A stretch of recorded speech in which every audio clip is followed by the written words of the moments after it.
तो चलिए first question देखते हैं। फर्स्ट क्वेश्चन में कहा गया है which activity change raw material into products of more value to people, मतलब जो वैल्यू ऐड कर देती है और जो जिससे पीपल को वैल्यू ज़्यादा मिलती है, ज़्यादा इंटरेस्ट, ज़्यादा प्रॉफिट मिलता है।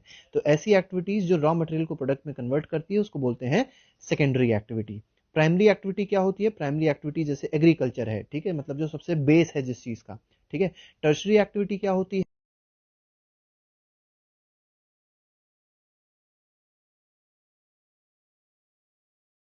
जैसे चाय बनाई जा रही है तो चाय की जो खेती है वो क्या है? वो प्राइमरी सेक्टर में आएगा, ठीक है। अब चाय को प्रोसेस किया गया वो किस में आ जाएगा? सेकेंडरी में आ जाएगा। और चाय को ट्रांसपोर्ट किया जा रहा है वो किस में आ जाएगा? टर्शरी सेक्टर में आ जाएगा। नेक्स्ट क्वेश्चन देखते हैं। Next question is question number 2। इसमें कहा गया industry refers to economic activity that is concern with. तो इंडस्ट्री किस चीज से रिलेटेड होती है?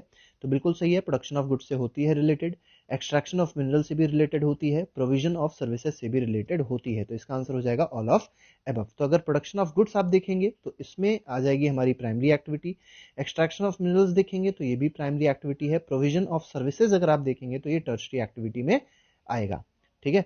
नेक्स्ट क्वेश्चन देखते हैं। Next question is question number 3, ठीक है। अब क्वेश्चन नंबर 3 देख लेते हैं। क्वेश्चन नंबर 3 में कहा गया है industries can be classified on the basis of. तो किस बेसिस पे इंडस्ट्रीज को क्लासिफाई कर सकते हैं? तो first option is raw material की बेसिस पे, साइज की बेसिस पे, ओनरशिप की बेसिस पे, या सभी की बेसिस पे। तो बिल्कुल सही है, रॉ मटेरियल की बेसिस पे भी आइडेंटिफाई कर सकते हैं या क्लासिफाई कर सकते हैं।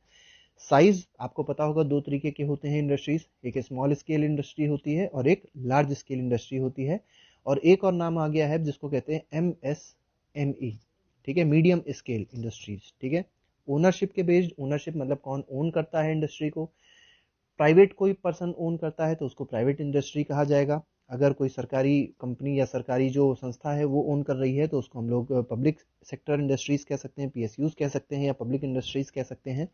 और एक होता है कॉर्पोरेशन जब ओन करता है, ठीक है, उसको कोऑपरेटिव इंडस्ट्रीज कहते हैं, जैसे अमूल है। तो इस क्वेश्चन का जो आंसर है, फिलहाल इंडस्ट्रीज सारे पार्ट्स में डिवाइड करी जा सकती है, तो इसमें आंसर हो जाएगा all of above. Next question देखते हैं। क्वेश्चन नंबर 4 है। क्वेश्चन नंबर 4 में कहा गया है dash based industries use plant and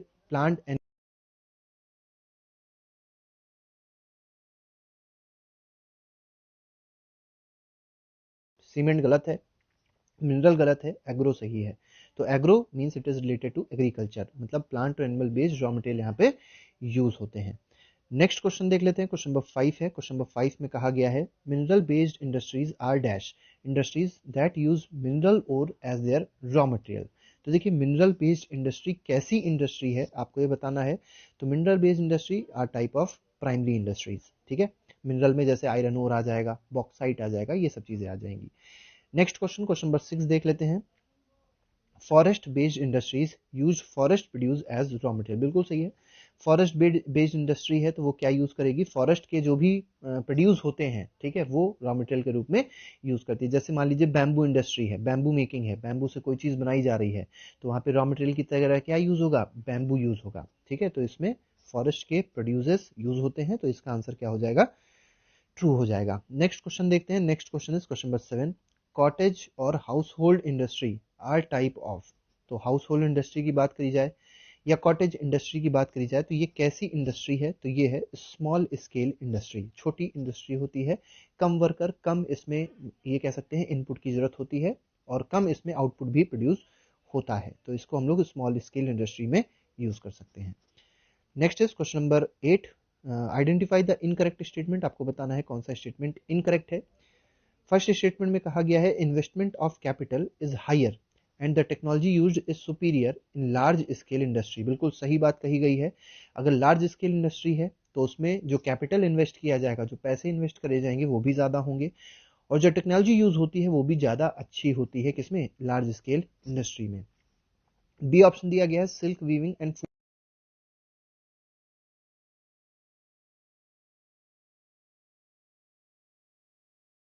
की बात की जाए, ये सब स्मॉल स्केल इंडस्ट्री में आते हैं। थर्ड ऑप्शन दिया गया है production of automobiles and heavy machinery are large scale industry. तो चाहे ऑटोमोबाइल का प्रोडक्शन हो, चाहे हैवी मशीनरी का प्रोडक्शन हो, इसमें बहुत ज़्यादा इनपुट रिक्वायर्ड होता है, बहुत अच्छी टेक्नोलॉजी रिक्वायर्ड होती है, तो इसको हम लोग लार्ज स्केल इंडस्ट्री में ही रखेंगे। तो इसका मतलब सारे ही ऑप्शन सही हैं, तो इसमें हो जाएगा none of the above, that is NOTA. Next question देख लेते हैं, क्वेश्चन नंबर 9 है, industries can be classified into private sector, state owned और public sector, joint sector and cooperative sector. बिल्कुल सही है, on the basis of ownership हम लोग इसको क्या कर सकते हैं, क्लासिफाई कर सकते हैं, तो ये चीज ट्रू है। ठीक है, नेक्स्ट क्वेश्चन देखते हैं, क्वेश्चन नंबर 10 है, क्वेश्चन नंबर 10 में कहा गया dash sector industries are owned और ऑपरेटेड बाय गवर्नमेंट। तो गवर्नमेंट अगर ओन कर रही है तो उसको क्या बोलेंगे, पब्लिक सेक्टर बोलेंगे। ठीक है, तो पब्लिक सेक्टर इंडस्ट्रीज उनको बोला जाता है। नेक्स्ट क्वेश्चन, क्वेश्चन नंबर 11 देख लेते हैं, क्वेश्चन नंबर 11 में कहा गया है which sector industries are owned and operated by state and individual और ग्रुप ऑफ इंडिविजुअल्स। तो देखिए, या तो स्टेट ओन करे उसको, ठीक है, या तो कोई ग्रुप ओन करे, तो ऐसी इंडस्ट्रीज को क्या कहा जाएगा, आपको ये बताना है। तो ऐसी इंडस्ट्रीज को बोलते हैं हम लोग ज्वाइंट इंडस्ट्रीज या ज्वाइंट सेक्टर इंडस्ट्रीज बोल सकते हैं। मतलब इसको स्टेट गवर्नमेंट भी ओन करती है और साथ ही साथ कुछ इंडिविजुअल्स या ग्रुप ऑफ इंडिविजुअल्स इसको ओन करते हैं, ज्वाइंट इंडस्ट्रीज को। नेक्स्ट क्वेश्चन देखते हैं, क्वेश्चन नंबर 12 है, cooperative sector industries are owned and operated by. तो देखिए, कौन ओन करेगा, कौन ऑपरेट करता है कोऑपरेटिव सेक्टर इंडस्ट्रीज को, तो जो प्रोड्यूसर्स होते हैं वो भी ओन और ऑपरेट करते हैं, और साथ ही साथ जो रॉ मटेरियल सप्लाई करते हैं वो भी उनको क्या करते हैं, ऑपरेट करते हैं और ओन करते हैं। जैसे एक बहुत अच्छा एग्जांपल इसका है अमूल। ठीक है, अमूल जो है वो एक कोऑपरेटिव सेक्टर इंडस्ट्री में आता है, एक बहुत अच्छा एग्जांपल है। जितनी भी डेयरी की इंडस्ट्रीज हैं वो कहीं ना कहीं कोऑपरेटिव।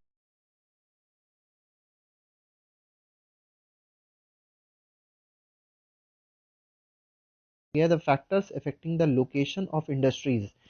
तो देखिए, कहाँ पे इंडस्ट्रीज को सेटअप होना चाहिए, ये किस पे डिपेंड करता है, तो ये डिपेंड करता है रॉ मटेरियल की अवेलेबिलिटी पे, लैंड पे डिपेंड करेगा, वाटर पे, लेबर पे, power, capital, transport and market, इन सभी पे लोकेशन डिपेंड करती है।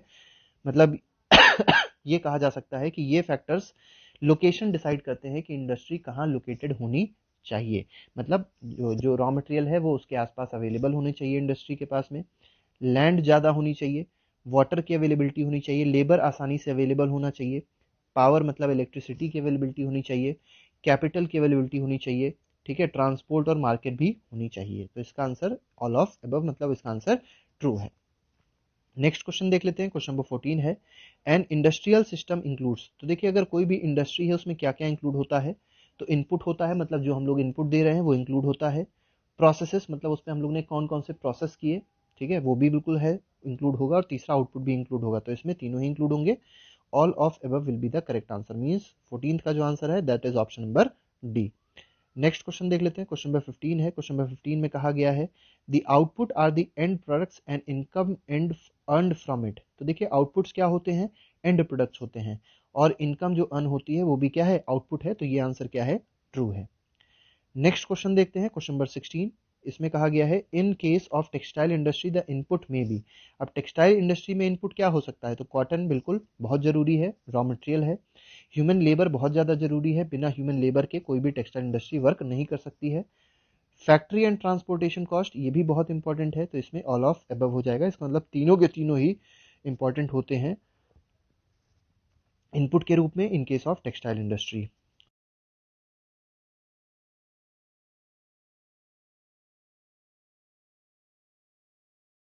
प्रिंटिंग बिल्कुल सही है।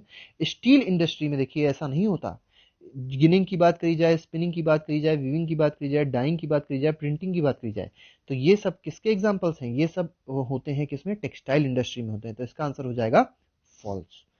नेक्स्ट क्वेश्चन देखते हैं, क्वेश्चन नंबर 11 है, one of the worst industrial disaster of all time occurred in Bhopal. आपने सुना जरूर होगा भोपाल गैस ट्रेजेडी के बारे में, ठीक है, तो भोपाल गैस ट्रेजेडी 3 दिसंबर को हुई है, और आज बहुत अच्छी बात है कि आज भी 3 दिसंबर ही है, और 3 दिसंबर को हम इस वीडियो को अपलोड भी कर रहे हैं, ठीक है, तो कहीं ना कहीं इसकी आज सालगिरह भी है, मतलब ये कह सकते हैं एक बहुत दुखद घटना है जिसको आज के दिन हम लोग याद करते हैं, और याद इसलिए करते हैं कि आगे चल के कभी भी कोई भी ऐसी घटना आगे चल के ना हो सके, ठीक है। तो ये 3 दिसंबर कब हुआ था आपको ये बताना है, ईयर मेनली आपको बताना है, तो ईयर है 1984। नेक्स्ट क्वेश्चन देख लेते हैं, क्वेश्चन नंबर 19 है, इसमें पूछा गया कौन सी गैस लीक हुई थी, यूनियन कार्बाइड जो है कंपनी का नाम था, ठीक है, और एंडरसन नाम का यहाँ का मालिक था, ठीक है। तो भोपाल गैस ट्रेजेडी जो हुई थी उसमें मिथाइल आइसोसाइनाइड लीक हुई थी, मिथाइल आइसोसाइनेट लीक हुई थी, इसको और शॉर्ट फॉर्म में MIC भी बोला जाता है, ये भी आपको पता होना चाहिए। नेक्स्ट क्वेश्चन, क्वेश्चन नंबर 20 देख लेते हैं। एक और बहुत इंपॉर्टेंट घटना की बात करी गई है। On December 2005 due to gas well blow out in Gaojia, ठीक है, चाइना में एक डिस्ट्रिक्ट है, 243 पीपल डाइड और 9,000 पीपल इंजर हो गए थे, ठीक है, और इतने लोग बेघर हो गए थे, ऐसी भी चीज़ कही गई है, तो ये भी ट्रू है। तो ऐसी भी इवेंट्स हो चुकी हैं, ऐसे भी घटनाएं हो चुकी हैं जिसके बारे में सबको पता होना चाहिए, ठीक है। नेक्स्ट क्वेश्चन देख लेते हैं, क्वेश्चन नंबर 21 है। इसमें कहा गया the emerging industries are also known as sunrise industry,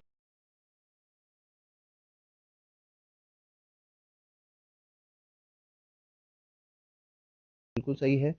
wellness industry include होती है, हॉस्पिटैलिटी एंड नॉलेज भी इंक्लूड होती है, तो इसका आंसर क्या हो जाएगा, ऑल ऑफ दी अबव। तो आप याद रखिएगा, इमर्जिंग इंडस्ट्रीज के एग्जांपल ये हैं और इन्हीं को हम लोग सनराइज इंडस्ट्री भी कहते हैं, ठीक है। नेक्स्ट क्वेश्चन देख लेते हैं, क्वेश्चन नंबर 22 है। इसमें कहा गया है the world's major industries are iron and steel industry, textile industry and IT industry, बिल्कुल सही है।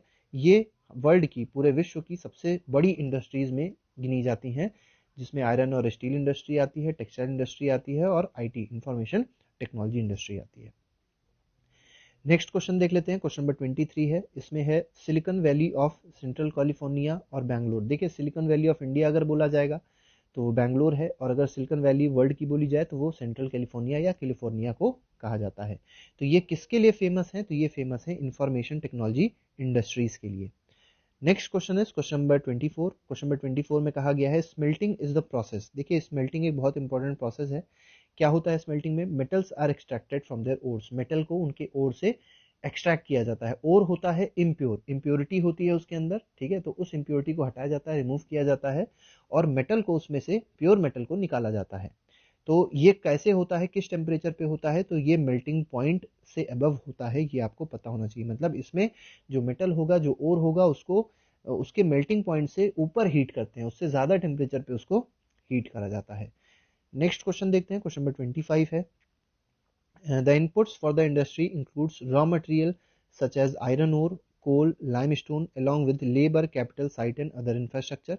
तो कोई भी यहाँ पे देखिए, यहाँ पे कुछ इंडस्ट्रीज की बात करी गई है, ठीक है, तो इंडस्ट्रीज क्या ऐसी ऐसी चीज़ों को इंक्लूड करेगी, क्या इनको इंक्लूड करेगी रॉ मटेरियल के रूप में, और ये सब चीज़ें क्या इंक्लूड होती है, मतलब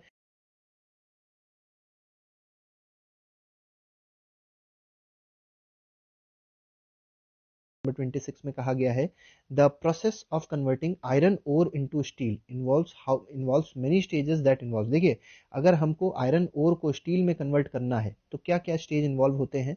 तो देखिए, जो रॉ मटेरियल होगा, रॉ मटेरियल मतलब जो आयरन ओर होगा, उसको ब्लास्ट फर्नेस में डाला जाता है और उसको स्मेल्ट किया जाता है, स्मेल्टिंग करी जाती है, ठीक है। उसके बाद रिफाइनिंग करी जाती है, रिफाइनिंग मतलब उसको प्योर किया जाएगा, उसमें से कई सारी इंप्योरिटीज रिमूव करी जाएंगी।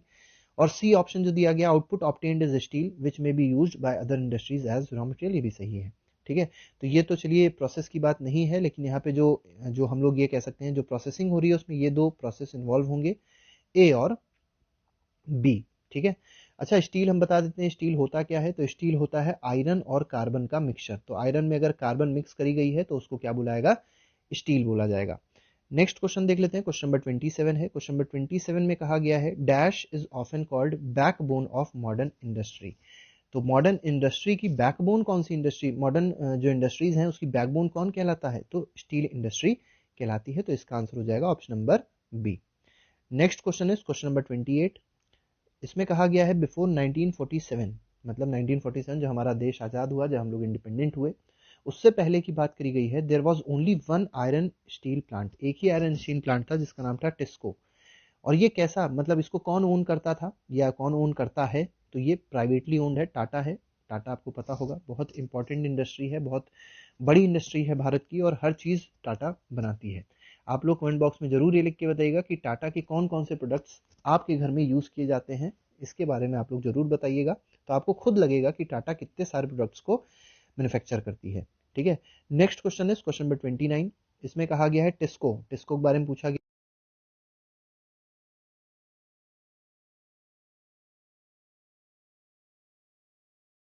है, ये जो टिस्को स्टार्ट किया गया था वो किस डिस्ट्रिक्ट में स्टार्ट किया गया था, तो 29 का जो आंसर है वो ऑप्शन बी है, झारखंड। तो ये जो खरकाय दिया गया है, साक्षी दिया गया है, सब कहाँ लाई करते हैं, they all lie in Jharkhand. Next question देखते हैं, साक्षी वॉज रीनेम्ड एज, ठीक है, तो साक्षी को नाम बदल दिया गया था और इसका नाम क्या रखा गया था, जमशेदपुर रखा गया था। आपसे क्वेश्चन ऐसे पूछा जा सकता है कि जमशेदपुर का पुराना नाम क्या था, तो आप कहेंगे साक्षी था, ठीक है। Next question is question number 31, identify the incorrect statement. Sakshi is famous for textile factories, यही स्टेटमेंट क्या है, गलत है, क्योंकि साक्षी के लिए, साक्षी जो है that was not famous for textile, that was famous for iron ore या स्टील इंडस्ट्री हम लोग कह सकते हैं। नेक्स्ट पार्ट दिया गया है इसी में, this place was 32 kilometre away from Kalimati station on Bengal Nagpur railway line, ये सही है, ठीक है। थर्ड ऑप्शन दिया गया, it was close to iron ore coal manganese deposits as well as to Kolkata which provided a large market. अब आप देख सकते हैं साक्षी क्यों इतना ज़्यादा फेमस हुआ, क्योंकि देखिए आयरन ओर के डिपॉजिट्स थे इसके पास में, कोल के डिपॉजिट्स थे, मैंगनीज के डिपॉजिट, मतलब बहुत सारे मिनरल्स के इसके पास डिपॉजिट्स थे, और साथ ही साथ कोलकाता के भी पास में था, जिससे इसको एक अच्छा मार्केट भी मिल जाता था। इसके बाद Kharkai and Subarnarekha rivers ensured sufficient water supply, देखिए वाटर सप्लाई भी अच्छी हो जाती थी, जिसकी वजह से ये जो जमशेदपुर है जिसको साक्षी कहा गया है वो कहीं ना कहीं बहुत आगे बढ़ गया और आज बहुत बड़ा इंडस्ट्रियल हब हो गया है। लेकिन ये टेक्सटाइल फैक्ट्री के लिए फेमस नहीं है, this is famous for steel factory और we can say iron factories. Next question देख लेते हैं, क्वेश्चन नंबर 32 है, Superior, Huron, Ontario, Michigan and Erie, ये 5 इंपॉर्टेंट लेक्स हैं, आपको बताना है, मतलब ये बताना था कि क्या थे, तो दे आर फेमस लेक्स, तो ये फेमस लेक हैं, जिसमें सबसे बड़ी लेक कौन सी है, सबसे बड़ी फ्रेश वाटर लेक अगले क्वेश्चन में पूछी गई है कौन सी है, तो देखिए सबसे बड़ी फ्रेश वाटर लेक जो है वो लेक सुपीरियर है। और लेक सुपीरियर कहाँ लाई करती है, तो लेक सुपीरियर जो है ये नॉर्थ अमेरिका की लेक है और ये सबसे बड़ी फ्रेश वाटर लेक है। अच्छा चलिए एक और कमेंट बॉक्स में आप क्वेश्चन बताइएगा, सॉल्ट वाटर लेक सबसे बड़ी कौन सी है, विच इज द बिगेस्ट या largest salt water lake, salt water lake सबसे बड़ी आपको बतानी है कौन सी है in terms of area.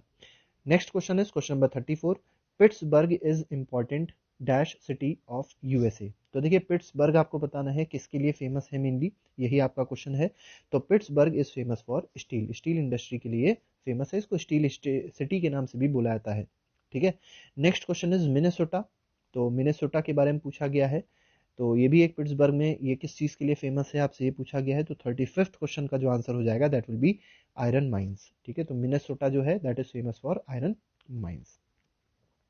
Next question है, identify the incorrect statement, incorrect statement आपको बताना है इनमें से कौन सा होगा, तो large steel mills are in Pittsburgh itself, बिल्कुल सही है, स्टील मिल्स हैं यहाँ पे। इसके बाद they are located on the valleys of, ये देखिए कुछ दिया गया है, रिवर्स कुछ दी गई हैं, ठीक है, और ये सब बिल्कुल बात सही कही गई है, सीधे सीधे आप एनसीईआरटी में देखेंगे आपको मिल जाएंगी, ठीक है। इसके बाद सी ऑप्शन जो दिया गया है उसमें कहा गया नेचुरल फाइबर्स और ऑब्टेन फ्रॉम वुल सिल्क, ये सब चीज दी गई है, तो ये सही है। डी ऑप्शन जो है ये गलत है, क्योंकि इसमें देखिए नायलॉन बोला गया है, पॉलिस्टर बोला गया है, एक्राइलिक और रेयन बोला गया है, ये सब नेचुरल फाइबर नहीं होते हैं, दे आर ऑल आर्टिफिशियल और we can say man made fibres. Rayon के बारे में याद रखिएगा, इसको आर्टिफिशियल सिल्क भी कहा जाता है। Next question is question number 37, इसमें कहा गया है कौन सा स्टेटमेंट इनकरेक्ट है ये आपको बताना है। तो फर्स्ट दिया गया है information technology industry is one of the oldest industry in the world, क्या information technology industry oldest industry है, ये गलत है, कॉटन टेक्सटाइल ओल्डेस्ट इंडस्ट्री है, ठीक है। बाकी आप पढ़ लीजिएगा, बाकी सारे के सारे ऑप्शन जो हैं वो क्या हैं, सही हैं, ठीक है। नेक्स्ट क्वेश्चन देख लेते हैं, क्वेश्चन नंबर 38 है, विच आइडेंटिफाई द इनकरेक्ट मैच, आपको बताना है कौन सा इनकरेक्ट है, ठीक है। तो मसलिन ऑफ ढाका बिल्कुल सही है, ठीक है, मसलिन जो है ढाका में फेमस है ढाका की, ठीक है।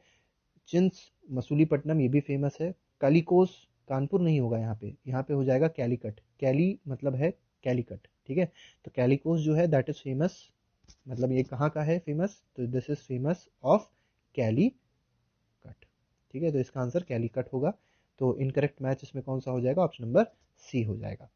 क्वेश्चन नंबर 39 देख लेते हैं, द फर्स्ट टेक्सटाइल मिल, पहली textile mill in the country was established on Fort Gloster near Kolkata in 1889 but it closed after some time. देखिए पहली जो टेक्सटाइल मिल है भारत की वो कहाँ पे खोली गई थी, 1818 में कोलकाता के पास फोर्ट ग्लोस्टर में खोली गई थी, लेकिन बाद में उसको बंद कर दिया गया था, कुछ कारण थे, ठीक है। तो ये बिल्कुल सही स्टेटमेंट है। Next question is question number 40, the first successful, अब देखिए ये तो सक्सेसफुल नहीं हुई थी, लेकिन पहली सक्सेसफुल टेक्सटाइल मिल कहाँ पे खोली गई थी, मुंबई में खोली गई थी, और किस ईयर में खोली गई थी ये आपको बताना है। तो जो ईयर था दैट वाज 1854, और 1853 में आपको याद होगा कि ट्रेन सबसे पहली चलाई गई थी बॉम्बे से थाने के बीच में, ठीक है। नेक्स्ट क्वेश्चन पे आते हैं, क्वेश्चन नंबर 41 देख लेते हैं, क्वेश्चन नंबर 41 क्या है, Mumbai has warm moist climate. देखिए मुंबई के बारे में बात करी गई है, तो मुंबई के बाद क्या क्या पास वार्म क्लाइमेट होता है, मॉइस्ट क्लाइमेट होता है, बिल्कुल सही है। पोर्ट है इसके पास, ठीक है, जिससे वो मशीनरी इंपोर्ट करता है, ठीक है, बाहर से वो मशीनरी आसानी से इंपोर्ट कर सकता है।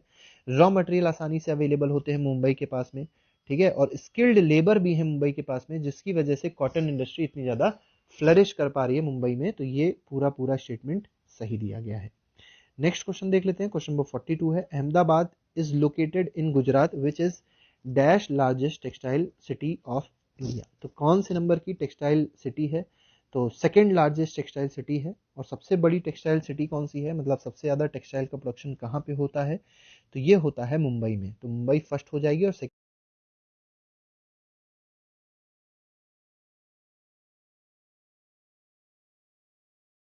और वर्ल्ड का जो मतलब इंडिया का जो मैनचेस्टर है वो अहमदाबाद ही कहलाता है। नेक्स्ट क्वेश्चन है, Ahmedabad was there for offer refer to as Manchester of India. देखिए अभी हम कह रहे थे मैनचेस्टर कौन कहलाता है, अहमदाबाद कहलाता है। अब आपको बताना है अहमदाबाद किस नदी के किनारे बसा हुआ है, ठीक है। तो 43 का जो आंसर हो जाएगा that will be option number B, Sabarmati river के पास में है, बैंक साबरमती रिवर का है, ठीक है।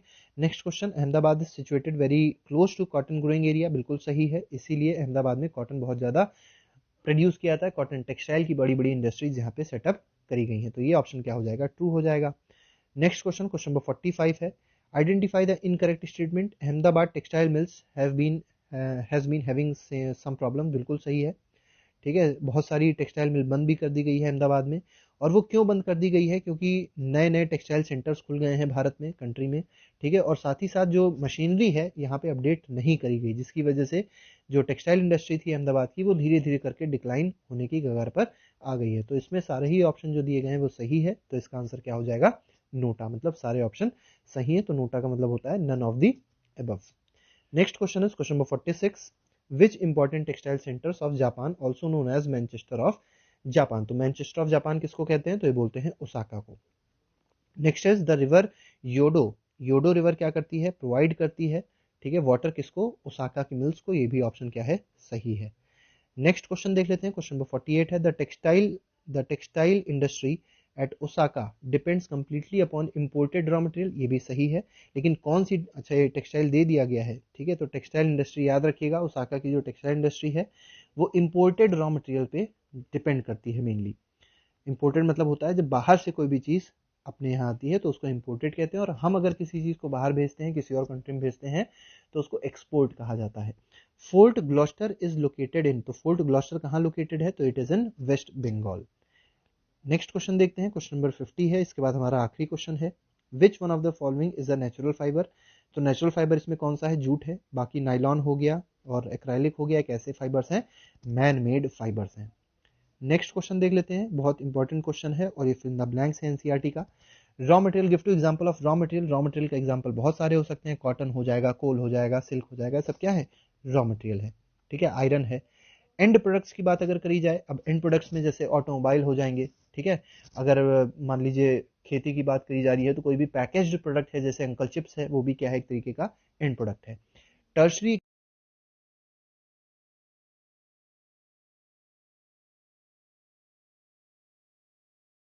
यहाँ पे जितने भी काम होते हैं वो सब किसमें इंक्लूड किए जाते हैं, टर्शरी एक्टिविटीज में इंक्लूड किए जाते हैं। एग्रोबेज इंडस्ट्री की बात करी गई है, एग्रोबेज मतलब which is related to agriculture. तो एग्रीकल्चर से रिलेटेड हमारी कंट्री में दो बहुत बड़ी इंडस्ट्रीज हैं, जिसमें पहली कॉटन है, दूसरी जूट है, ठीक है। तो कॉटन और जूट इंडस्ट्री बहुत इंपॉर्टेंट एग्रोबेज इंडस्ट्री, लेकिन बहुत सारे इसके एग्जाम्पल्स हो सकते हैं।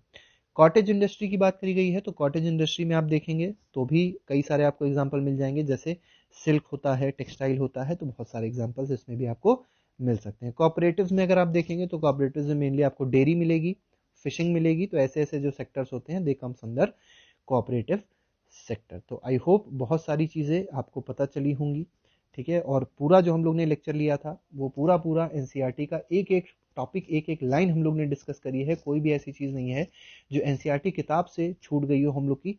तो अगर आप लोग को और भी वीडियोस देखने हैं तो हम लोग की प्लेलिस्ट में सारे वीडियोस ज्योग्राफी के, हिस्ट्री के, सिविक्स के, साइंस के, मैथ्स के सभी अवेलेबल हैं। आप उसमें जा सकते हैं और सभी को देख सकते हैं और बहुत सारी चीज़ें नई नई सीख सकते हैं। तो आज के लिए फ़िलहाल इतना ही रखेंगे। नेक्स्ट लेक्चर पर एक और नए वीडियो के साथ, एक और नए मल्टीपल चॉइस सेशन के साथ फिर से मुलाकात होगी। तो आज के लिए इतना ही। Thank you very much. Goodbye. Jai Hind बच्चों।